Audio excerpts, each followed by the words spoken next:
Então, cada vez que um conhecimento que é produzido na universidade chega a quem precisa, a gente tem um processo de inovação acontecendo. E quando esse processo de inovação não acontece dessa forma, a partir de um desencadeamento, né, de pesquisa e conexão com a sociedade, a gente gera um negócio, a gente gera uma ação empreendedora para que isso aconteça. Por isso, essa agência ela é uma incubadora de empresas de negócios de base científica e tecnológica, mas ela pode ser uma incubadora de empresas de base social, de base cultural, porque a lógica de funcionamento de uma organização empresarial ela não vai mudar tanto quanto parece, né? Em essência, o desenvolvimento do negócio ele obedece uma mesma lógica.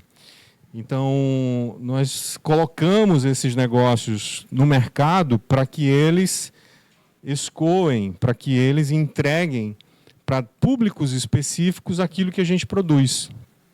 Poderia ser um remédio, poderia ser um shampoo, pode ser um vidro de mel, pode ser uma dança, pode ser um brinco feito com escamas de peixe, pode ser uma roupa confeccionada para o São João do Maranhão. Independentemente de qual seja a entrega, esse movimento de colocar à disposição da sociedade ou do mercado aquilo que a gente produz, esse é um ato empreendedor. E a gente tem elementos de sustentação disso, porque se a gente faz uma entrega hoje e não entrega amanhã, a gente quebra, a gente fale, a gente morre. E ninguém quer que isso aconteça. Então, pensar no empreendedorismo, uma perspectiva de sustentabilidade é fundamental para a gente garantir sobrevivência para as famílias, né, para as pessoas que fazem a produção daquilo que está sendo colocado à disposição da sociedade e do mercado. Então, a agência Marandu é essa agência que faz isso a partir das criações da Universidade Estadual do Maranhão, mas faz isso em conexão com setores diversos da sociedade, como a sociedade civil organizada, como esse Comitê de Cultura Estadual, como outras secretarias de Estado e empresas que, em diversos momentos, chegam até a Agência Marandu e colocam os seus desafios para que a gente os ajude a conectar com alguma solução. A gente já fez isso com a Vale, a gente já fez isso com a Secretaria de Estado, está fazendo agora, inclusive, uma jornada com a Secretaria de Agricultura Familiar do Estado, uma jornada muito interessante, e estamos sempre abertos para fazer esse tipo de movimento que possa gerar algum tipo de desenvolvimento para o Estado do Maranhão, por qualquer que seja a via. Aqui, nesse dia de hoje, de amanhã, nós vamos estar tentando fazer isso por meio da agenda cultural, por meio do setor cultural, dos fazedores de cultura, que vão aí desde os dançarinos até os professores de diversas artes, né, passando por coletivos, passando por comunidades tradicionais. Então, todo mundo que, de uma forma ou de outra, tem envolvimento, tem pertencimento com o setor cultural, pode estar aqui, nesse dia de hoje, fazendo uma reflexão sobre quais sejam os principais desafios do setor cultural no Estado do Maranhão e, ao pensarmos nesses desafios, tentarmos identificar quais são as causas geradoras dessas questões. O que está por trás disso que parece ser um obstáculo e, sobretudo, além de identificar essas questões que podem ser colocadas como obstáculos, como que a gente encontra caminhos alternativos, respostas, soluções para o que está posto como desafio. Então, ao final desses 2 dias, desse Ideaton, a nossa expectativa é de que vocês, conjuntamente, articuladamente e com os olhares diversos de vocês, possam ser capazes de encontrar algumas dessas luzes no fim do túnel, alguns desses caminhos possíveis para a reversão de dados, para a reversão do estado de coisas atual, para a gente chegar a um patamar de aspiração, de desejo que contemple a todos nós.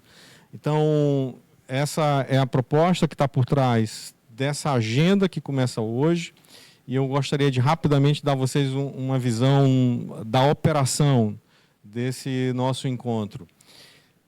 Nós estamos começando agora, às 14h30, né? Já com alguns minutinhos de atraso. Na sequência, a gente vai conhecer alguns desses desafios que já estão diagnosticados. Então, já existe um levantamento prévio de quais podem ser as principais dores que afetam o setor da cultura no Maranhão. Nós vamos observar essas dores, vamos validar e vamos encontrar, vamos exercer o nosso olhar crítico sobre elas, para tentarmos identificar quais podem ser as causas que estão afetando ou que estão causando essas dores. A partir daí é que a gente vai fazer um exercício de ideação, que basicamente é o degrau número 1 do que pode vir a ser uma inovação. A gente precisa de inovação em tudo, gente. Absolutamente tudo que está ao nosso redor, um dia foi uma inovação. Então, da lâmpada que está iluminando essa sala, as roupas que nós estamos vestindo, um dia isso não existia e quando passou a existir, isso se configurou uma inovação. A mesma coisa acontece com a sociedade, com suas organizações, com seus movimentos. Cada vez que a gente aperfeiçoa um processo, cada vez que a gente coloca uma cor nova em algo que atribui algum tipo de valor, a gente está diante de um processo inovativo. E é a inovação que movimenta a economia. E sem economia criativa, inclusive, a gente não prospera. A gente não tem como estar apartado de um sistema econômico, por mais idealista que seja a nossa visão de mundo. E é por essa razão que a gente precisa sempre buscar pelas melhores soluções, aquelas que têm base sustentável em todas as suas dimensões. Então, depois de conhecermos esses desafios que vão ser trazidos aqui pela nossa querida Luzenice, nós vamos passar para a divisão, ou formação, melhor dizendo, formação de equipes, formação de grupos de interesses para uma reflexão que você pode dizer assim, não, mas eu sou do Bumba Boi, esse problema, esse desafio, ele é do tambor de crioula, ele não me interessa. Não, ele interessa a todo mundo.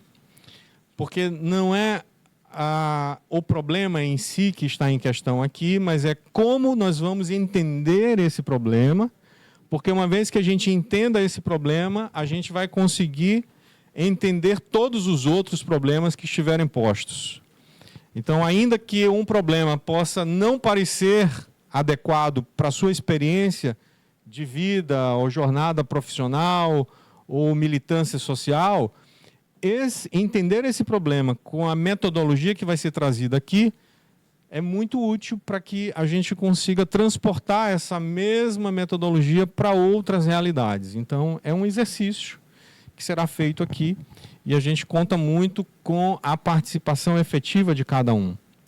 Nós teremos, para todo esse processo que será desenvolvido aqui, as mentorias e a facilitação, né? Teremos como facilitadores dessa ideação os professores Mauro Carotso e Ariana Pimentel. São professores da universidade que vão conduzir esse processo com o meu apoio, que estaria aqui, o do Márcio e de outras pessoas da equipe da Marandu, de forma permanente. Então, em alguns momentos, nós estaremos aqui fazendo uma discussão coletiva.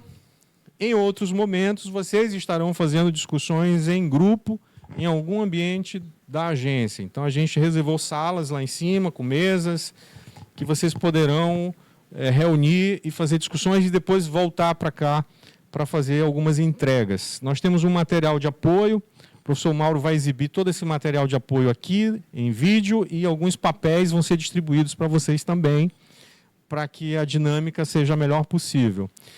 Todo esse evento está sendo gravado nesse exato momento, por isso que eu estou falando com esse microfone aqui, mesmo sem um retorno dentro dessa sala. Então, nós temos câmeras espalhadas nesses 3 lugares, ou em 3 cantos desse ambiente. Eu gostaria de pedir a todos que autorizassem o uso dessas imagens posteriormente para o Comitê de Cultura do Estado. Se alguém tiver algum problema com a exibição da sua imagem, pode fazer um registro para mim, professor Mauro ou Ariana, e a gente vai fazer a retirada do seu rosto, da sua identidade desse vídeo, mas a ideia é que ele fique disponível num repositório à disposição de outros fazedores de cultura, se assim desejarem conhecer o conteúdo que vai ser trabalhado aqui. Essa é uma universidade pública, esse é um espaço público, e a gente quer democratizar o máximo possível o acesso a tudo que a gente produz aqui. Então, por essa razão, nós utilizamos esse recurso midiático para colocar à disposição da sociedade tudo o que acontece aqui dentro. Então, eu conto com vocês nesse sentido, e havendo alguma restrição, é só nos avisar. Nós vamos iniciar sempre nesse horário, das 14 horas, e vamos encerrar sempre às 18 horas. Essa dinâmica, ela tem um cronômetro, né, bem corrido, e nós tivemos que fazer alguns ajustes na programação original, porque a ideia era ir até às 9 da noite, e nós tivemos que concentrar tudo até às 18 horas. Então, fizemos um ajuste na programação e a gente vai, uma vez que estejam formados os grupos, fazer algumas atividades, pouca coisa, nada extraordinário, para que vocês façam isso fora daqui, ou seja, de modo assíncrono. Então, por um grupo de WhatsApp, rapidamente vocês podem deliberar sobre uma ideia e trazer aqui no dia seguinte. Essa vai ser a ideia. Então, hoje a gente vai até às 18, mas fica uma atividade para vocês fazerem remotamente, e amanhã nós começamos aqui com a apresentação dos resultados do dia de hoje. Amanhã a gente vai ter a gente incluiu na programação uma coisa que nós consideramos muito importante, que é uma palestra bem rápida, de 20 minutos, sobre propriedade intelectual. Essa palestra vai ser dada pelo professor Vasconcelos, porque às vezes a gente não entende como proceder, por exemplo, para garantir que uma marca nossa, identitária, esteja preservada e não seja explorada comercialmente indevidamente por outras pessoas. Então, nós temos um setor aqui na Agência Marandu que faz isso, gratuitamente, inclusive, para a sociedade, e que está à disposição de vocês. O professor Vasconcelos vai orientá-los e dar a vocês uma visão geral sobre registro de marcas, de patentes, de como que vocês podem proceder para garantir que as identidades que vocês possuem, né, sejam preservadas devidamente.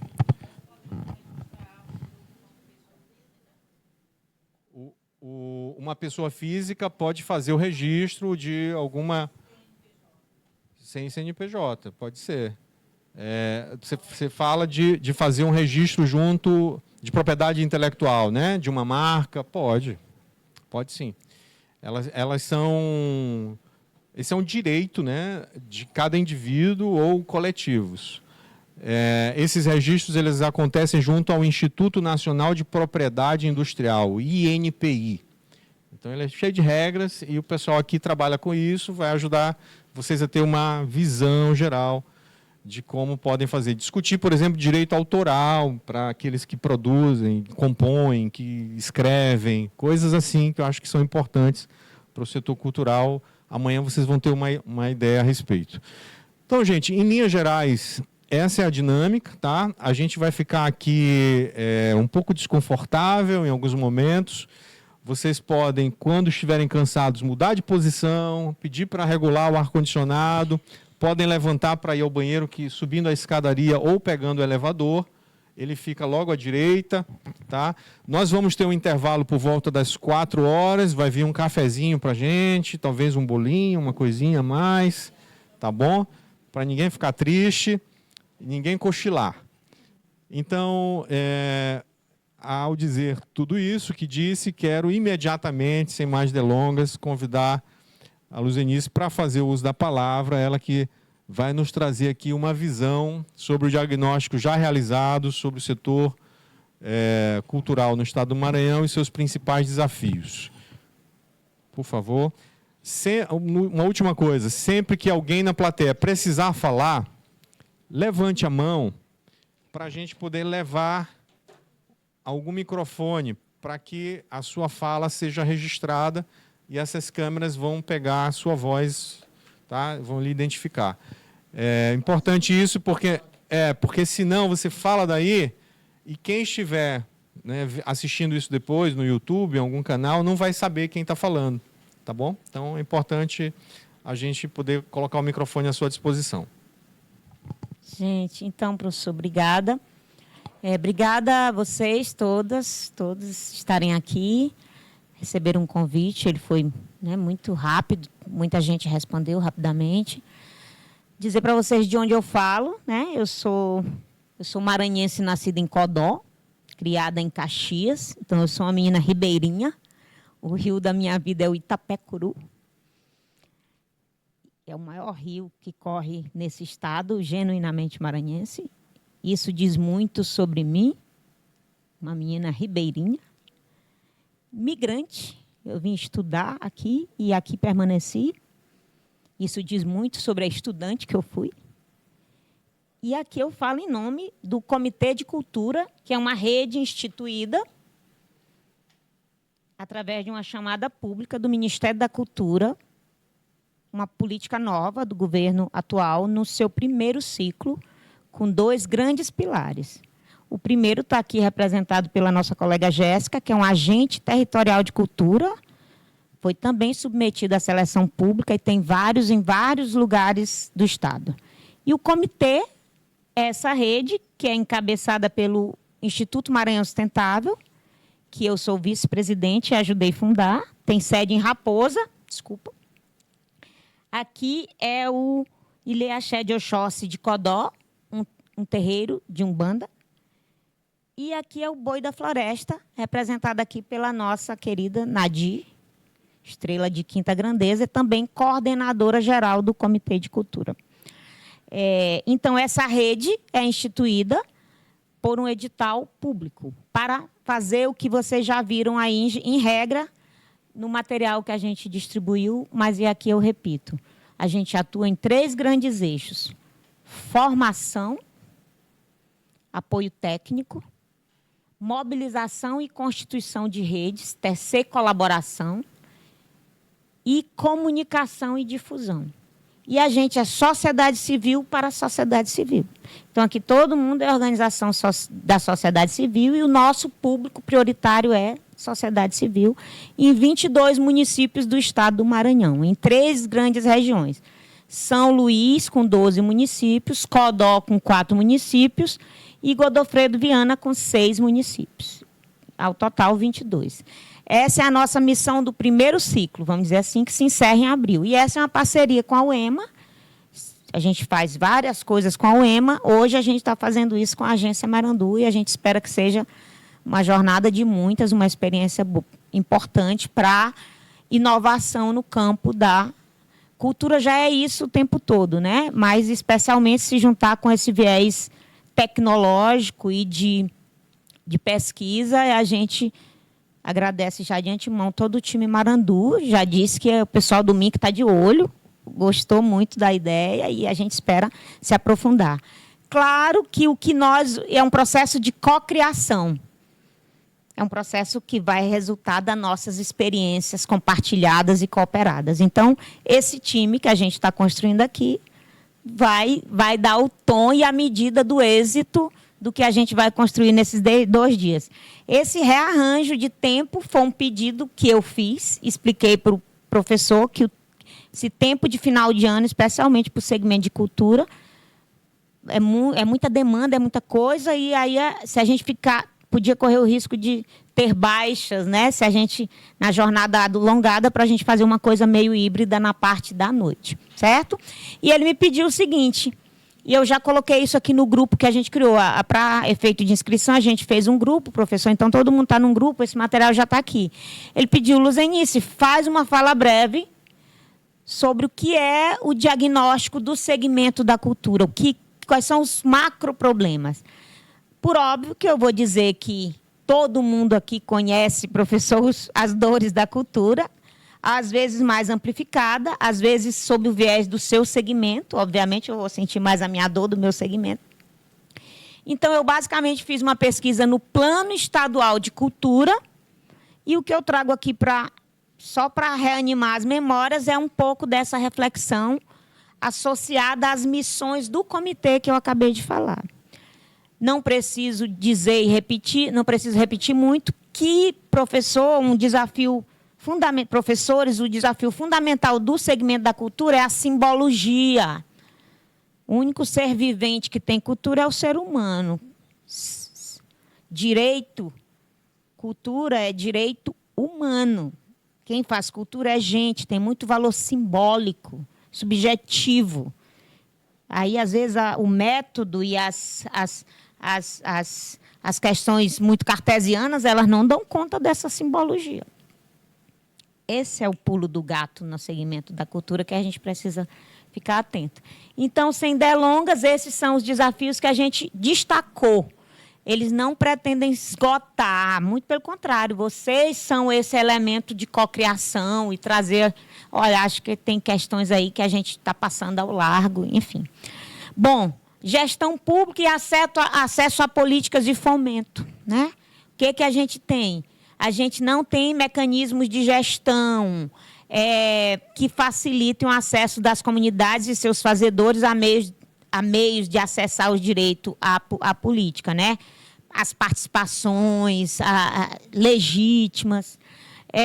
Insuficiência nos sistemas de cultura. Em regra, não existem os planos municipais de cultura e o que está posto nos conselhos também em funcionamento. Os conselhos não são eficazes, não funcionam legitimamente ou nem existem, em sua maioria, né? Então, maioria das vezes, é a simbologia, e a Nadir me corrige e complementa depois, porque ela tem outro compromisso e está agoniada ali, porque tem uma outra agenda. Já ela complementa o que eu falo. Acaba que todo o segmento da cultura, na ausência da política pública, ele se sustenta na simbologia, professora. O boi permanece porque o boi tem uma promessa. O mundo vai se acabar, mas aquela promessa vai sair.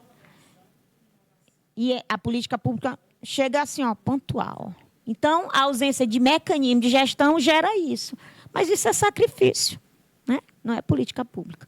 Cultura não é vista como estratégica. Em muitos municípios, a cultura é frequentemente confundida com lazer, entretenimento, e não é vista como um fator de desenvolvimento local, não possui orçamento próprio enquanto política, nem estruturas formais de gestão. Em regra, o município faz grandes eventos, ele usurpa a função do produtor. Ele vira um produtor de grandes eventos. Ele não tem orçamento para isso.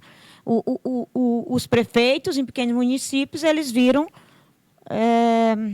uma espécie de despachantes de luxo em gabinetes, captando recursos e parcerias para aqueles eventos pontuais. Tá. Certo? E aí, quem está ali depende da conjuntura política local. Não é política pública isso, né? Isso é uma visão estrita de política enquanto entretenimento. Qual é a oportunidade de ação que a gente enxerga nisso, professor Roberto? Como a gente pode apoiar ativamente os municípios na criação e funcionamento dos conselhos e fundos, transformando a cultura em uma área estratégica de desenvolvimento local, conforme as metas do Plano Estadual de Cultura. Como é que eu estabeleço, né? Eu induzo e faço, para além das politicagens, eu faço o município compreender que a cultura, a razão pela qual alguém vai viajar para outro lugar é a cultura. Em regra, é cultura. Né?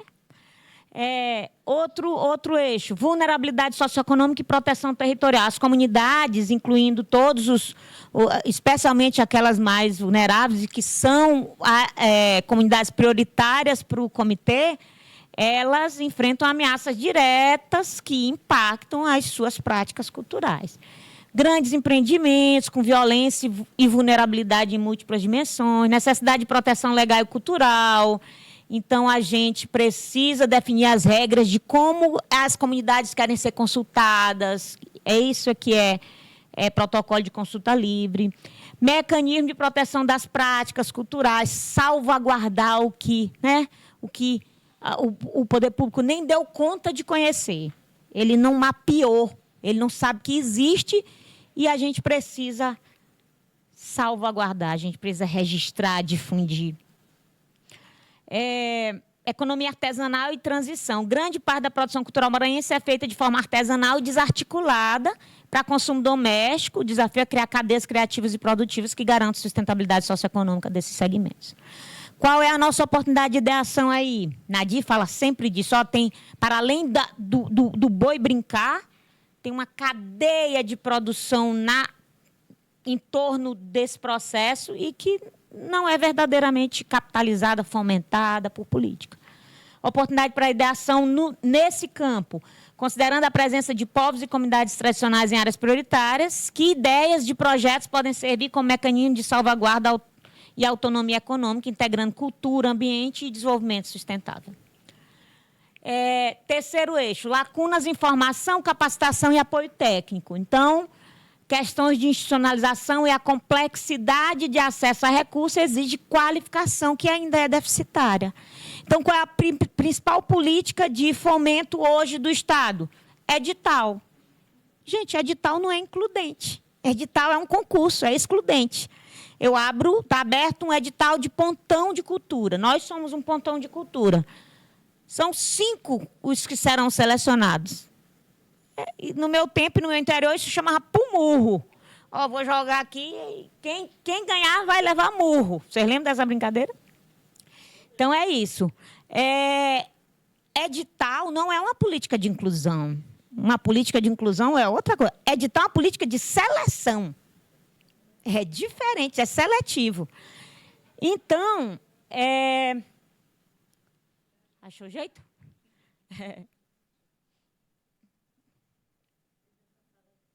Estou me sentindo naquela TV grandona que a gente fica na frente da tela mexendo. Pronto. Olha, Aí,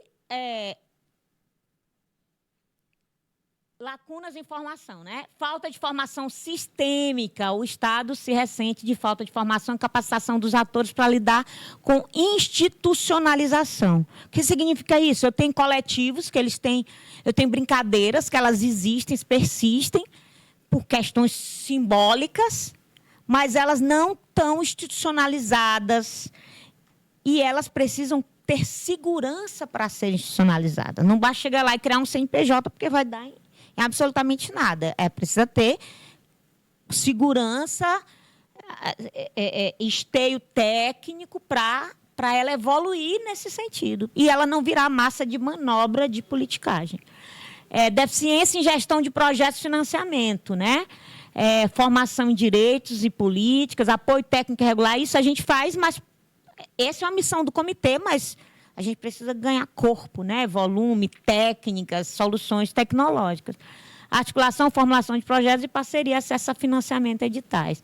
Então, prioridade na capacitação. O plano que está em vigor, e acabou agora, o plano é de 2015 a 2025, o Plano Estadual de Cultura.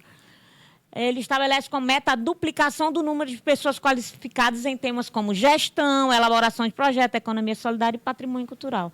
Qual é a oportunidade de ideação que a gente tem aqui no campo das lacunas de formação, capacitação e apoio? Quais seriam as ferramentas ou metodologias de formação mais eficazes, considerando que o público-alvo que inclui grupos vulneráveis e valoriza a oralidade como meio de transmissão? Então, você vai ver um amo de boi, que ele é craque no que ele faz, mas ele domina na oralidade. Se eu vai dar um projeto para ele ler um edital, ele não vai dominar aquilo ali, não. Ele é um autoconhecedor do segmento cultural dele, mas, às vezes, ele é de poucas letras, ele não tem a cultura da leitura, ainda que seja, né? Enfim. Então, a gente lida... quem é que faz cultura nesse Estado? É o povo preto. É o povo preto, é o afro-indígena, é o povo mais vulnerável. Quando a gente vai ver o espetáculo, é esse o povo que está fazendo o espetáculo, entre aspas, né? E esse povo aqui, ele opera na oralidade, ele transmite ele transmite como fazer o bordado, como fazer a capoeira do boi, ele transmite na oralidade. E isso vai se perdendo, pode se perder no tempo. Desafios de comunicação, memória e visibilidade. O quarto desafio que a gente coloca, embora a cultura seja única, sua difusão e registro enfrentam barreiras técnicas e logísticas. vulnerabilidade do registro, né? Os mecanismos de registro e valorização das expressões são muitas vezes frágeis ou excessivamente burocráticos, não consegue capturar a complexidade simbólica, mais uma vez. Não consegue capturar a complexidade simbólica das manifestações. Eu estou andando muito com Nadir nesses últimos 2 anos, eu estou aprendendo muito com ela. Ela diz: o boi vai batizar naquela hora, naquele dia, e chega uma galera lá que não entende absolutamente nada e quer que mude a hora, porque ele tem outros batismos para ir. Ele não sabe o básico do boi. O político, porque o político quer estar no batizado dos boi tudinho. Aí ele chega pedindo para mudar a hora do batizado. Ele não conhece esse valor simbólico do batizado. Ele não sabe ter uma hora, um dia, um ritual, certo? Estou falando político porque foi o exemplo que Nadir me deu. Mas deve ter outras, né? Mas deve ter outros, né? A gente, na maioria, eu obviamente não conhecia isso. Eu conheço porque eu estou do lado de Nadir aprendendo, né?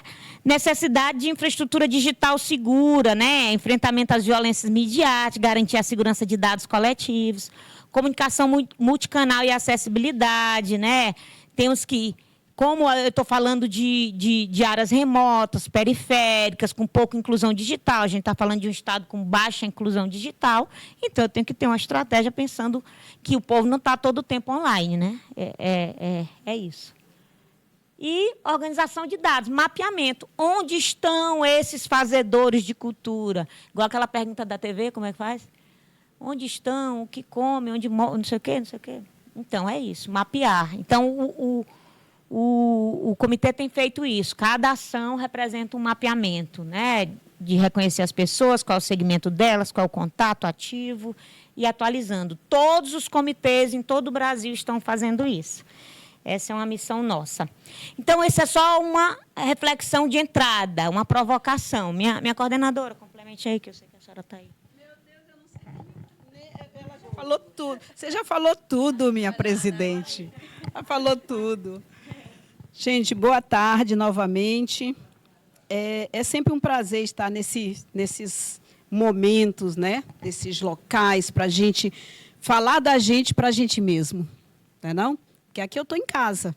Aqui é só fazedores de cultura, né? E assim, para iniciar a nossa conversa, e já pegando um gancho de Luzenice, quando ela fala dos comitês de cultura, eu queria entrar numa parte bem burocrática, que é a questão da nossa presença e a gente ter que comprovar que nós estivemos aqui.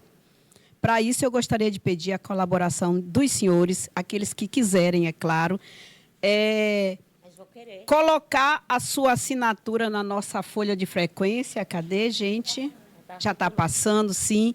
Isso é uma forma da gente demonstrar para o EMA e para o Ministério de Cultura que nós estivemos nessa ação aqui, tá bom? Dito isso, tudo o que a Luzenice falou é realmente super importante. Essa questão da simbologia na cultura, para nós, ela é importantíssima. Até porque não existe, por exemplo, um tambor de crioula sem a sua simbologia. Dentro dessa simbologia, que é a reverência, que é a devoção, né? A São Benedito, que é o santo padroeiro do tambor de crioula, está também a questão do empreendedorismo. A costura da saia da coreira, ela é importantíssima para a coreira dançar, para o entretenimento, para o cumprimento dos rituais, mas também para a movimentação da cadeia produtiva e econômica deste segmento. Por quê? Porque, ao fazer a saia da coreira, coreira é a mulher que dança o tambor de crioula, é uma indumentária, e ela é específica do tambor de crioula. A gente até pode ver por aí alguém passeando no aniversário com saia de tambor, não tem problema nenhum, mas ela é específica para o tambor de crioula. E a gente precisa pensar em uma forma de remuneração organizada para essa construção e confecção da indumentária. Tá, existem várias oficinas para ensinar esse ofício, para ensinar não, para orientar quem quer aprender a fazer esse ofício de costurar a saia, de fazer o colar, né, da coreira. Mas, sim, os turbantes, a blusa de renda, porque tem toda uma conjuntura ali para se construir uma coreira. Ela precisa de uma saia estampada, de preferência de chitão, ela precisa de uma blusa, de preferência de folhos, muito folhos e de renda, os colares, os turbantes. Então, para que isso seja uma ação contínua, para que haja salvaguarda para essa ação, nós precisamos pensar de que forma nós podemos avançar e salvaguardar esse saber, esse ofício. De que forma? Como é que aquela costureira da comunidade, que às vezes, como a Luzenice disse, não domina a leitura, mas ela sabe costurar a indumentária da saia de tambor de crioula, ela sabe fazer a roupa do reggae, né? O dançarino do reggae, né? E às vezes a gente consegue ir bem além quando a gente pensa, por exemplo, naquela senhorinha da comunidade que ela é a rezadeira, ela é a benzedeira da comunidade, a parteira, né? Sentiu uma dor de cabeça, a gente vai lá, ela faz um chazinho do matinho que ela tem no quintal e já passa a tua dor de cabeça. Mas e às vezes ela é rezadeira do meu boi dos batizados. Ela vai nos batizados do boi tudinho, rezando o bendito de São João para São João e o bendito de São Benedito para São Benedito, que é a festa do tambor de crioula.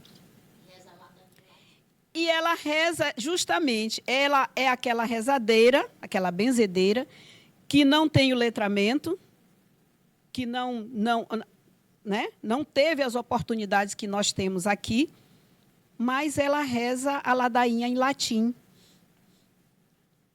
E aí eu fico, meu Deus, que coisa linda isso. Né? E a gente convive com isso todo dia e o dia todo, que já se torna tão comum que a gente só vai despertar quando o professor, por exemplo, um professor da academia chega e diz assim, gente, mas a gente precisa pensar outras formas de manter isso. Né? Porque a rezadeira, para ela é muito comum tocar uma caixa, cantar rezar uma ladainha, rezar um bendito de São João, para ela é muito simples, porque faz parte do cotidiano dela. Como é que a gente vai fazer isso sem macular o que ela sempre viveu? É nós que vamos encontrar essa saída aqui. Bom, mas antes disso, eu gostaria de convidar cada um aqui para a gente conhecer uma breve descrição da sua pessoa, da sua atuação, coisa bem rapidinha, né, para a gente entrar no propósito, nos pormenores. Podemos fazer assim? Tá certo. Pois é, ele já tá ali, é verdade. E porque a gente falando de cultura e para fazedores de cultura, a gente precisa se conhecer, de nós para nós. Nós não estamos aqui só para palestrar, não. Nós estamos aqui para conversar e encontrar soluções, tá bom? Obrigada.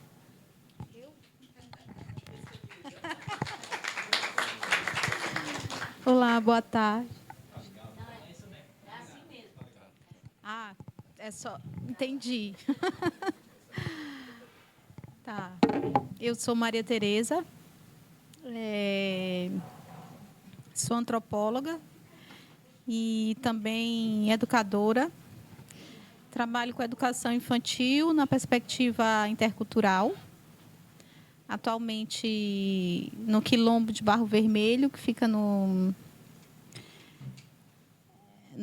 município de São Vicente de Ferrer, um dos berços da nossa cultura, da cultura popular do Maranhão.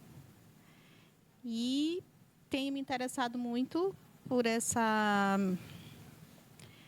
proposta de de pensar a cultura, pensar políticas públicas sobre cultura e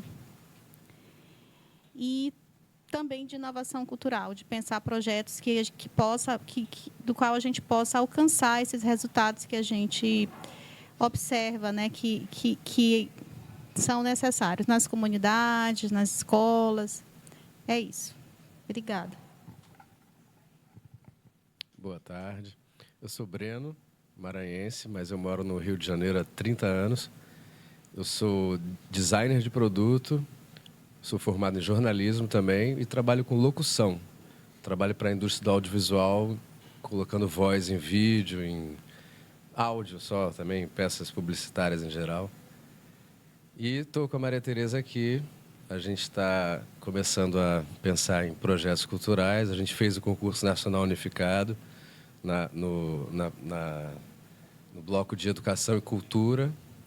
Então, a gente estudou políticas públicas de educação e cultura. E aí a gente está querendo empreender nessa área. E a gente está aqui para conhecer e trocar com vocês. E aí, pessoal, boa tarde. Meu nome é Kelvin Felipe. Eu fiz alguns anos de teatro, depois eu me formei em administração. Durante minha jornada na administração recente, eu fiz algumas pesquisas científicas na contabilidade com empresas de capital aberto. Fazendo esses artigos científicos, que é o produto do pesquisador, né? Eu fui chamado para ajudar em alguns projetos de inovação. Então, hoje, atualmente, eu ajudo algumas empresas a captarem recursos de fomento público e privado para desenvolverem suas ideias na inovação, como, por exemplo, softwares, uma metodologia nova ou uma forma diferente de fazer as coisas. Algumas coisas são voltadas para a indústria, outras mais voltadas também para a população, para dar mais acesso à saúde. É um pequeno grupo de empresas aí. E aí é um pouco de mim. Boa tarde a todos. Eu sou Ribão de Oludô, sou cantor, compositor, mestre de cultura do estado do Maranhão e presidente da Escola de Samba Unidos de Fátima, né? Que esse ano a gente vem falando, o nosso enredo é dos Lençóis Maranhenses, né? Eu sou autodidata, né? Você sabe que talento a gente não passa para ninguém, né? Mas os conhecimentos, sim. E, através disso, eu tenho passado meu conhecimento para pessoas de várias patologias. Há 26 anos eu faço isso na PAI de São Luís, né? A cultura popular, desde que chegou lá, foi implantado, o comportamento de todos eles modificou. E, com isso, eu sou muito grato. Muito obrigado. Boa tarde, meu nome é Cirlândia, estou aqui representando o grupo Rede de Bibliotecas Comunitárias, que aqui em São Luís estão em 17 bibliotecas, espalhadas aqui em São Luís. A gente trabalha na comunidade para proporcionar o estímulo à leitura, né? Quem trabalha, nós somos do segmento leitura, livro e biblioteca.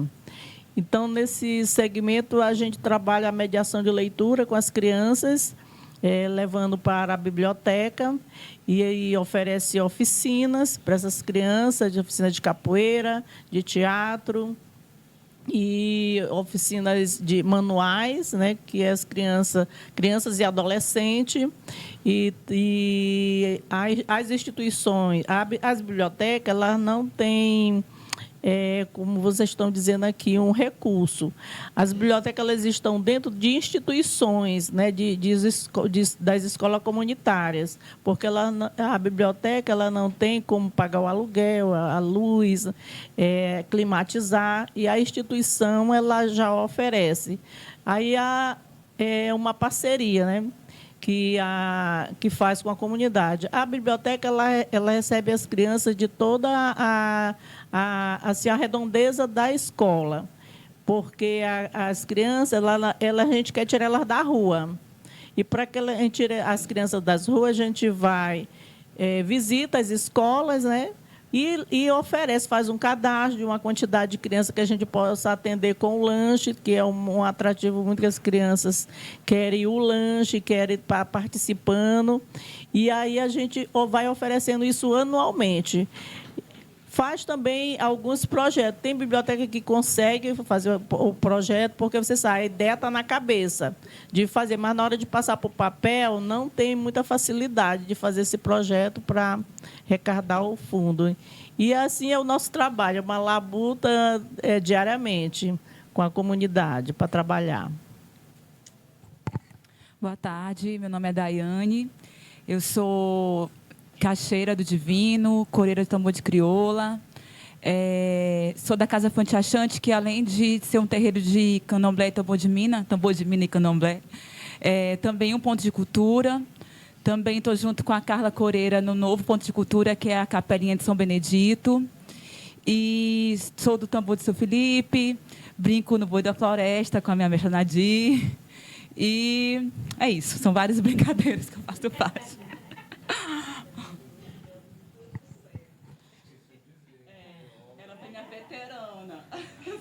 Da biologia. Boa tarde, eu me chamo Suzana, sou coreira desde os 7 anos de idade. Passei um tempo morando aqui no Centro Histórico, onde eu comecei a dar oficina de tambor de crioula. Hoje em dia eu estou dentro das escolas. A principal escola é o IEMA, dando oficina para jovens e adolescentes. Trabalho na minha comunidade, passando esse saber de uma forma, do jeito que eu aprendi de pequena. E é só.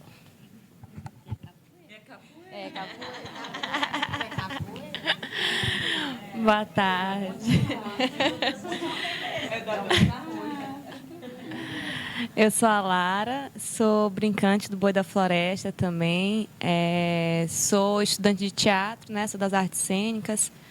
Estou compondo agora o Comitê de Cultura também, né? Como coordenadora executiva representando o Boi com Tia Nadir. E é isso, sou arte educadora, estou aí na produção também, capoeira, coreira, tudo enquanto. Eu sou Regina Arcanjo, também sou representante da cultura popular. Eu me reconheço uma coreira mestra, porque sou eu que estou na maestria do coletivo ao qual eu represento Sete Sábios São Benedito, brincante, perpassando, né, pelo Bumba Meu Boi da Floresta, gratidão, Nadia, as oportunidades. Também sou afilhada de Suzana, que foi uma das casas que se abriu, me acolheu muito bem. E um dos focos que eu tenho é o trabalho com a cura, né, da saúde, esse sentimento do banzo das mulheres que passam por violências, né? Então, o principal empreendimento é a saúde da mulher na cultura. É claro que aí nesse meio também tem crianças, tem idosos, tem os homens, mas principalmente porque nós estamos percebendo que sem as mulheres a cultura ela fica defasadíssima. E é um prazer estar aqui. Eu sou guia de turismo, mas para a cultura popular eu sou autodidata. Eu aprendo com quem me ensina. E agradeço a oportunidade. Boa tarde a todos. O meu nome é Rosinete Gonçalves, o nome é artístico Morena Flor, tá? Recentemente me titularam aqui no Museu do Reggae, Influência Digital da Jamaica Brasileira, tá? A música reggae eu amo desde 11 anos, 12 que eu ouvi, amei logo. Eu podia gostar de outra qualquer coisa, mas eu amo mesmo é o reggae, tá? Aí eu criei um grupo Ilha Reggae Maranhão e por conta de outras pessoas virem a São Luís me conhecer e eu ficava encontrando essas pessoas aí na festa, tá entendendo? E muitas delas trazem criança, como agora, sábado e domingo estiveram 25 pessoas de Roraima, Boa Vista, comigo, tá? Então eu criei uma sede para o Ilha Reggae, que é o Cantinho da Flor. Aí lá chega a inovação, como o meu irmão disse. Não é só dançar reggae e beber cerveja. A casa atende desde as crianças, então tem desde a aveia, tem a banana para fazer como é que se diz? A vitamina para a criança, porque as pessoas também trazem criança. Ela fica ali perto do Conjunto Maiobão, em Vila Nazaré, a sede do Ilha Reggae Maranhão. E eu coloquei lá o nome Cantinho da Flor, por conta que meu nome é Morena Flor, tá? Todo domingo é aberto vendendo um mocotó, que é para ajudar a manter a casa, porque são tantas despesas E de governo, eu não tenho ajuda. Estou na luta. Então, eu vendo o mocotó, vendo a cerveja também. Os que vêm de fora me contribuem, uma quantia pequena, não é alta, para ajudar a manter a casa. Então, é isso que eu estou aqui para somar com vocês, para aprender, para ver como é que consegue melhorias para que, no meu caso, que é o REG, mantenha essa casa aberta, que é uma coisa que eu amo de paixão. Recentemente, eu e como é, o amigo que está aqui, o Tarcísio, né? Nós, recentemente, lutamos ali na Assembleia, conseguimos uma lei, que é a Lei Júnior Black. Nós somos do grupo Fórum do REG, tá? Uma melhoria, uma conquista já, mas falta aí muita coisa para avançar. Muitos têm ajuda. Eu, Morena Flor, é Deus e os regueiros e nós mesmos aqui se ajudando, tá? Então, o que eu luto para manter essa casa aberta, que é uma coisa que eu amo de paixão, e que para deixar alguma coisa, alguma referência para os regueirinhos aí que vão nascer, tá bom? Então, eu estou aqui para somar, aprender e conquistar algo para nós.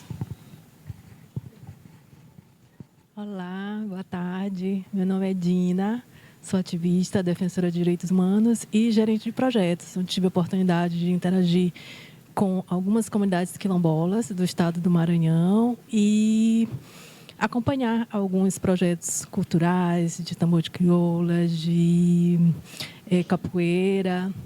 E como a minha irmã Daiane também faz parte da Casa Fonte Achante, sou uma equédia apontada e acompanho, né, a cultura riquíssima, vastíssima dentro de um terreiro, né, de tambor de mina e candomblé. Obrigada. Boa tarde a todas e todos. Eu me chamo Antônia Cariongo. Eu sou uma liderança quilombola também, sou uma ativista dos direitos humanos. Coordeno um movimento social chamado Comitê de Defesa dos Direitos dos Povos Quilombolas de Santa Rita, Itapecuru, Mirim, Maranhão. Gostaria de estar aqui no meu lugar, um jovem da minha comunidade, mas como eles estão em provas, não foi possível vir. O meu quilombo Cariongo fica a 80 km mais ou menos da capital São Luís. E a nossa comunidade, eu sou quinta geração, mas nós passamos por um processo, né, que é tipo assim, quando ela foi fundada, nós não temos o registro de quando exatamente foi fundada, nós nos baseamos pelo documento de herança de terra que a gente tem de 1915, registrado em cartório, pelo fundador, que chamava-se Sebastião de Souza Lima, carinhosamente conhecido como Sebastião Cariongo. Quando ele fundou o quilombo, ele iniciou duas coisas: a festa de São Sebastião, que a gente festeja até hoje, também a festa da igreja, mas também o tambor de crioula, que a gente tinha muito forte dentro da nossa comunidade. Só que aí, depois que ele morreu, os filhos continuaram, os netos continuaram, mas dos bisnetos, já para a minha geração, o negócio foi morrendo, né? Foi deixando. E aí a gente passou por um processo de que a cultura evangélica entrou muito forte dentro da nossa comunidade, né? E acabou que enfiaram na cabeça das pessoas que tambor, macumba, era coisa satânica e que a gente não deveria cultivar aquilo dali, né? E aí depois, quando eu e mais 3 primas, que somos as pessoas de frente hoje, as lideranças que tomam as rédeas de todas as questões da comunidade, a gente, principalmente eu, né? A minha prima, inclusive, é evangélica, mas eu sempre batendo na tecla que havia uma necessidade da gente fazer o resgate da nossa cultura, né? Até porque a gente já saía da nossa comunidade para ir brincar, tipo em Vila Fé em Deus, que a liderança está para chegar, teve um contratempo na viagem de lá para cá. E aí a gente saía sempre para brincar em outras. Eu falei, não, mas está errado, a gente precisa resgatar o que é nosso, e que sempre foi nosso, né? E aí a gente começa a fazer esse resgate tem uns 2 anos atrás. Então, a gente tem hoje o grupo de capoeira com os adolescentes, temos o tambor de crioula que está sendo resgatado por eles também, né? E eles fazem parte de uma orquestra que tem aqui no Maranhão, chamada Orquestra de Birimbau, que envolve mais de 100 jovens quilombolas, né, que estão distribuídos entre 9 comunidades quilombolas, entre Santa Rita, Itapecuru e Anajatuba. E aí, assim, eu acho muito importante. Quando eu recebi através da amiga aqui, inclusive, não sabia, nunca tinha ouvido falar no projeto. Realmente custa chegar na gente as informações, né? E aí, quando chega rapidamente, eu recebi ontem, né? E aí eu já corri para fazer a inscrição, porque entendo da importância. Mas também, amiga, uma coisa que que eu acho que a gente tem que pensar, eu sempre bato nessa tecla, porque, por exemplo, hoje, os jovens que estão de frente da cultura, na minha comunidade especificamente, porque são jovens, um teve que viajar para trabalhar em Minas, então acabou se afastando, que inclusive era ele que dava as aulas de capoeira, né? E aí tem um outro jovem, que é esse que poderia estar aqui, mas aí está estudando, e o horário que ele não está estudando, ele está trabalhando, né? Então, assim, o tempo que eles têm para fazer o treinamento da cultura na comunidade, eles geralmente treinam à noite, né? Mas o que eu sinto falta? Eu sinto falta do incentivo para quem está lá no dia a dia, para quem está comandando esse grupo, porque isso aqui não é uma coisa simples, você manter jovens dentro de um espaço para ter noção da importância daquilo dali. Mas, se ele não tem nenhuma remuneração, é muito difícil, porque a pessoa acaba saindo do próprio quilombo dela, perdendo, muitas das vezes, suas raízes lá fora, né? Isso quando a gente ainda tem a sorte de receber aquele jovem de volta do jeito que ele saiu, que é muito difícil, né? Porque a gente sabe que o mundo lá fora tem muita coisa para oferecer que não tem dentro de um quilombo, né? Eu me orgulho muito do meu quilombo até hoje, não ter droga, não ter nada disso que leve nossos jovens para caminhos ruins, mas que a gente precisa fortalecer a cultura dentro dos nossos quilombos. E essa questão da remuneração para quem está à frente dos grupos culturais dentro das comunidades quilombolas ainda é um grande gargalo para todos nós que atuamos dentro do território quilombola no dia a dia. Obrigada. Ok, muito bonita a história. Meu nome é Celijane, mas também pode me chamar de Jade. Eu tenho deficiência auditiva, infelizmente muita gente eu não consegui ouvir, legal, né? Atualmente eu estou como conselheira pela base do artesanato e moda. Mas a minha história é maior, mais longo tempo, eu trabalhei mesmo mais com um grupo mais reduzido, né? Com a minha mãe, depois uma outra amiga, e fiquei mais de 30 anos no CEPRAMA. E, fora isso, também viajei para outros estados, sempre trabalhando com o que eu aprendi um pouco da minha mãe, né? Que foi a costura, o bordado, e essa história aí dentro, depois pintura, um pouco de desenho.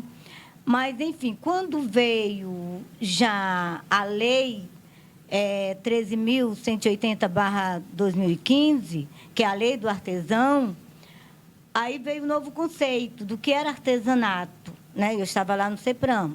Então, veio um novo conceito. Então, o bordado nas roupas, a pintura assim na roupa, não era considerado artesanato, né?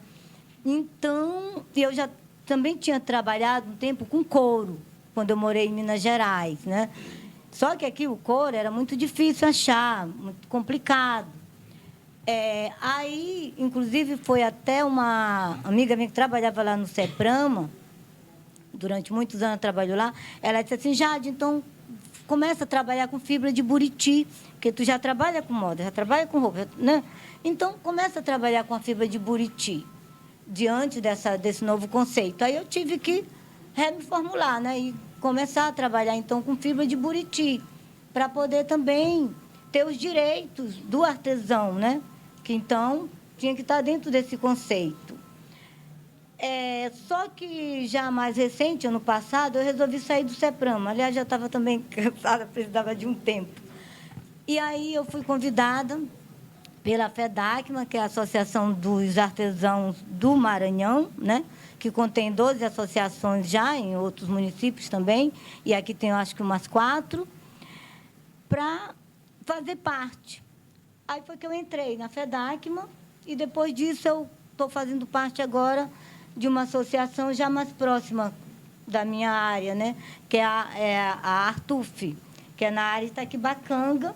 E lá a gente trabalha tanto com a fibra de buriti, quanto também com a moda criativa, com as peças criativas.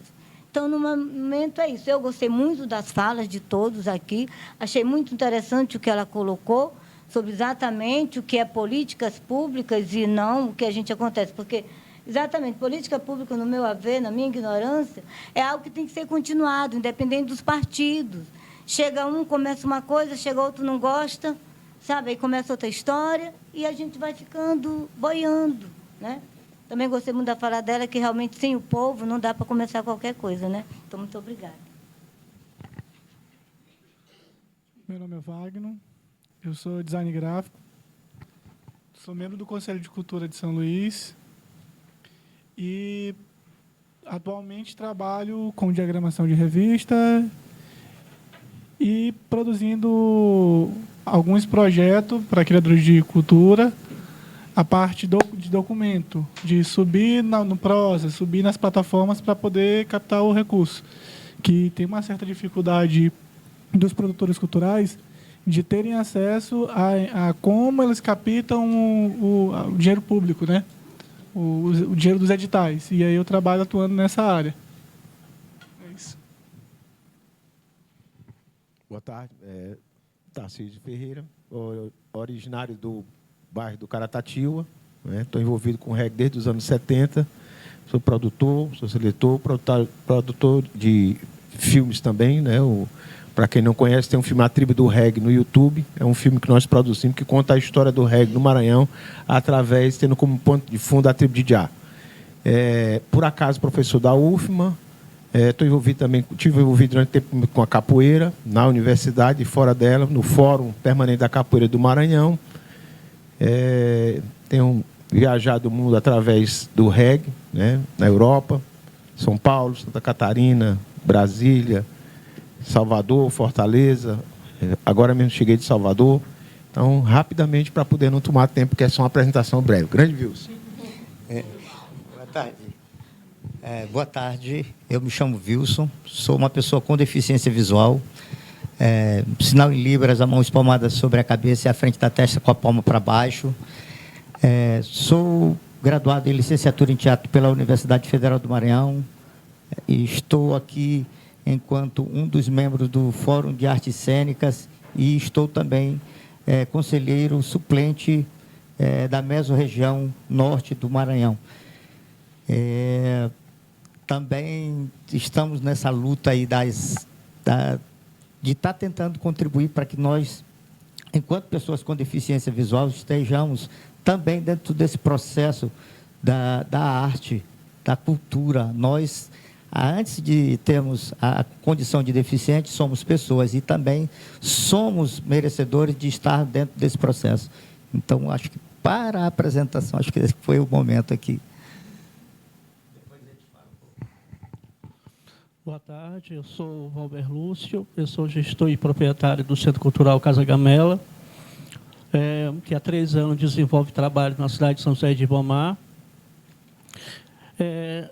Nesses 3 anos, nós conquistamos uma posição significativa na cidade, do qual hoje o poder público não consegue dialogar turismo e cultura sem estar conosco na mesa.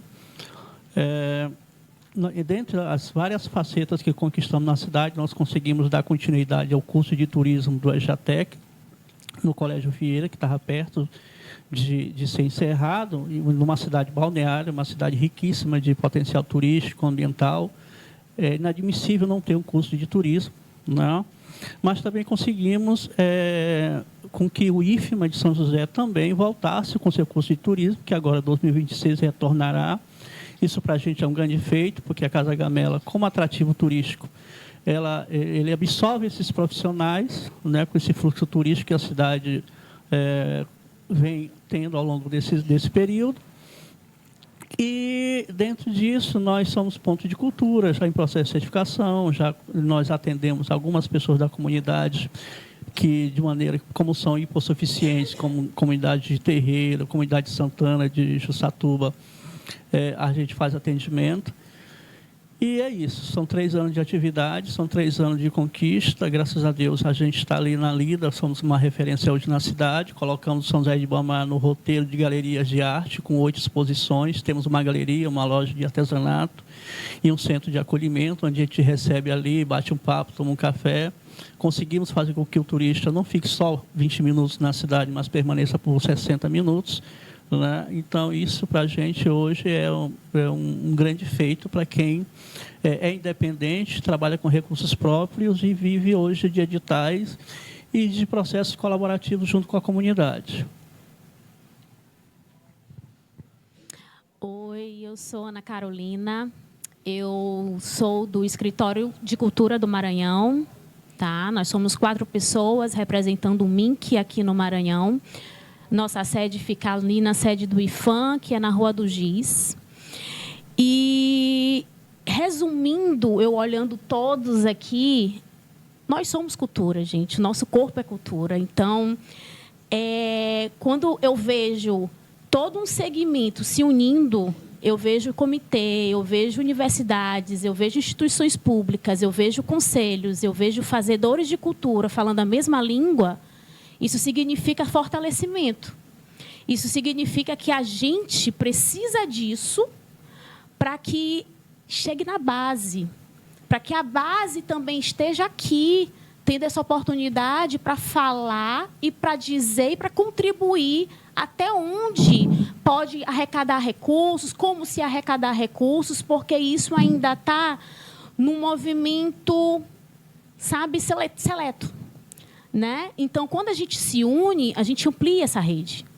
E ampliar a rede é a gente sair do nosso próprio umbigo e fazer cultura como ela é. Porque cultura é simbólico, cultura é identidade, cultura é a nossa raiz. Não existe pessoas aculturais.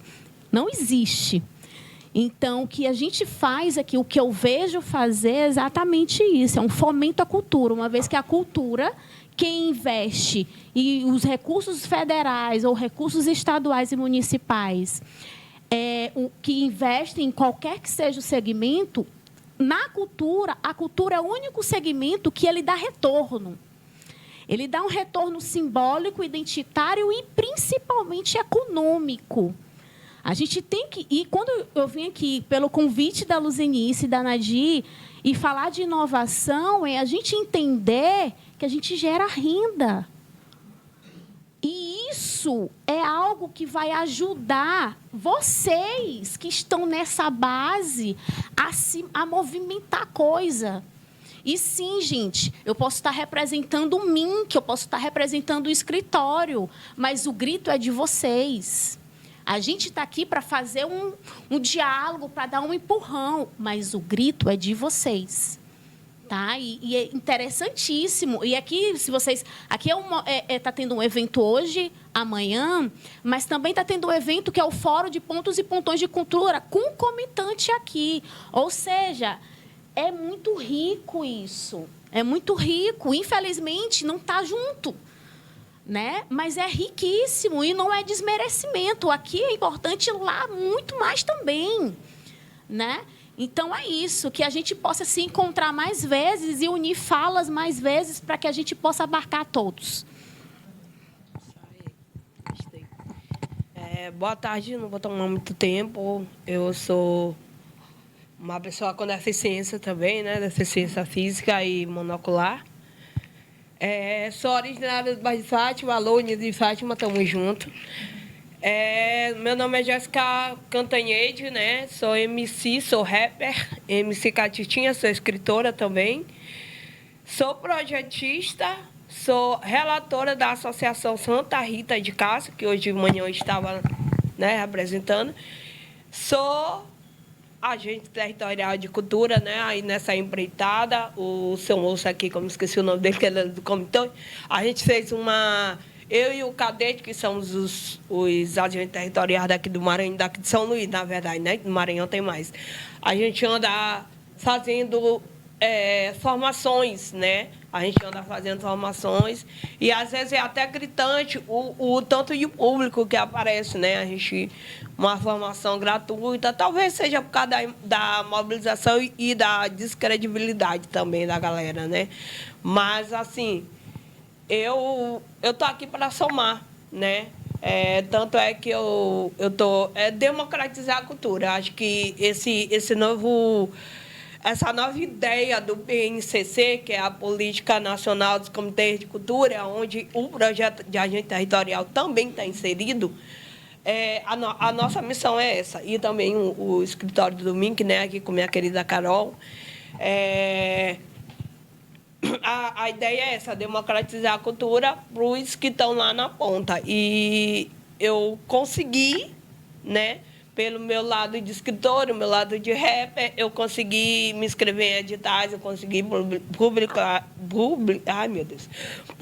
livro, né? Eu consegui ajudar a minha mãe na associação e hoje, com o dinheiro da Paulo Gustavo, a gente reformou a associação, né? Porque é numa casa e hoje em dia é um ponto de cultura, graças a essas formações, né? Que está sendo colocada e que eu não perdi. E como algumas pessoas falaram que são autodidatas, eu também me considero autodidata. Quando eu entrei na faculdade de letras, na UFMA, eu tive que fazer inglês. E como a nossa educação periférica é muito escassa, eu não sabia nada, eu só sabia o What's Your Name, né? E eu tive que assistir série para aprender, né? Ficava madrugada assistindo. E hoje em dia eu sou graduada em letras em inglês pela UFMA e tenho 3 pós-graduação. Obrigada. Boa tarde, meu nome é Ranges, sou professora municipal e estadual, eu sou formada em matemática, sou capoeirista, né? E danço, sou brincante do Bumba Boi de São Simão há mais de 15 anos e faço parte da diretoria. Ela comentou que agorinha que tinha um outro encontro, né? Dona Emília, que é a dona do Boi de São Simão, está lá e eu vim representar o Boi de São Simão aqui. E é isso. Boa tarde, eu sou Marcos Garcia, cantor, compositor. Eu vim aqui a convite da Luzeni. Na verdade, ela fez um convite à Secretaria de Cultura da Raposa, né? Que eu estou vindo pela Secretaria de Cultura da Raposa, ela solicitou lá o secretário.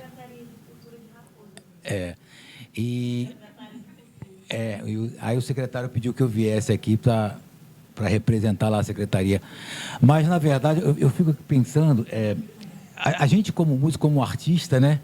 A gente se preocupa tanto com a cultura. Eu fico vendo essa gente aqui, pensando, meu Deus, eu já participei de tanto movimento aqui.